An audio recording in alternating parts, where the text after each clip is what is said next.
Thank you to all three. I'll begin with questions for first few minutes. I'd like to start with you, Mr. Huntsman. Dr. Woodruff appropriately pointed out that if we move too quickly with reviews, that's not good.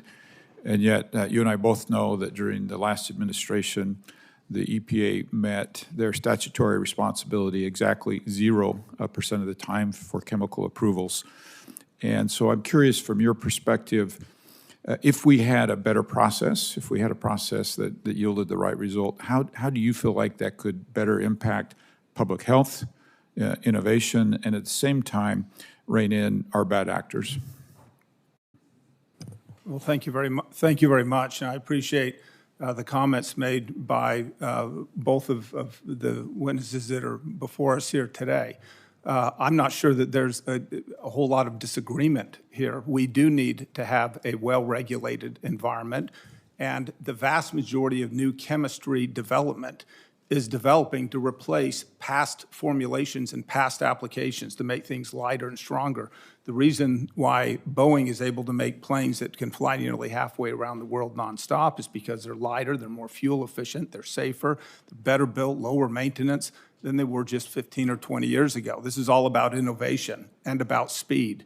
And as we see this around the world, I don't mean to pick on Boeing, I think they're a great company, but I imagine one of their biggest competition, the next generation, is going to be COMAC, the Chinese manufacturer. Now, we do not need to be cutting corners to become like the Chinese in this area, but we do need to be aware that we need to be able to compete on a playing field where we can create the chemistry, we can go through the regulatory process and make sure that it is thorough in order to compete on a global basis. The United States has the highest standards in chemical manufacturing and on chemical approval. We need to keep this, and we need to keep innovating with that. And as we do that, we'll continue to provide the jobs and the economic well-being and the environmental stewardship that we all want. Excellent. Along those lines, you do business internationally, so you're familiar with the regulations in Europe. What do you think, what missteps has Europe taken that might stifle innovation here in the United States if we're not careful? Well, I think about 70%, 65% of our sales are international, so we meet not only U.S. standards, but we meet standards all over the world. A lot of this has to do with what I'm seeing more and more, particularly in Europe, more so than in the U.S., is a lot of these environmental standards are politically driven. They're not science driven.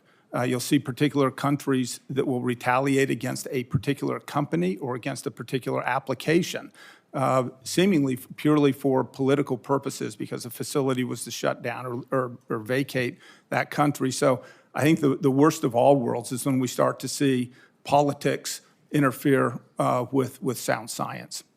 I'm going to paraphrase your words, and you tell me if I'm wrong. As far as a U.S. regulatory environment that makes sure that you're protecting public health and not cutting corners, you're okay with bring it on, but can it be a little bit more predictable and produce an outcome quicker? Is that a fair? I think that's very fair. Thank you. Dr. Gross, thank you for being with us. Could you share how those transitions well, let me go back. You've had a front row seat to the shifting regulatory landscape through your work both at the EPA and FAA across multiple administrations. Could you share how those transitions impacted your work at Boeing, particularly in relation to chemical approvals? Thank you for the question, Senator. Boeing uses a standardized development process with internal milestones, very similar to what NASA uses in terms of technology readiness levels. That duration of development that we have very often spans multiple administrations, multiple regulatory changes. In each of those steps that we go through that gated process, we take an assessment of the current regulatory landscape. And so whatever it happens to be as that matures, we have to address it at the time.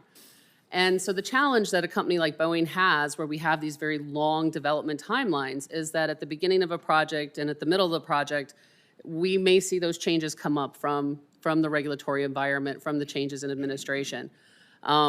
It's not something I can give an example of particularly for a current issue, but it is something that we account for and deal with in our day-to-day operations.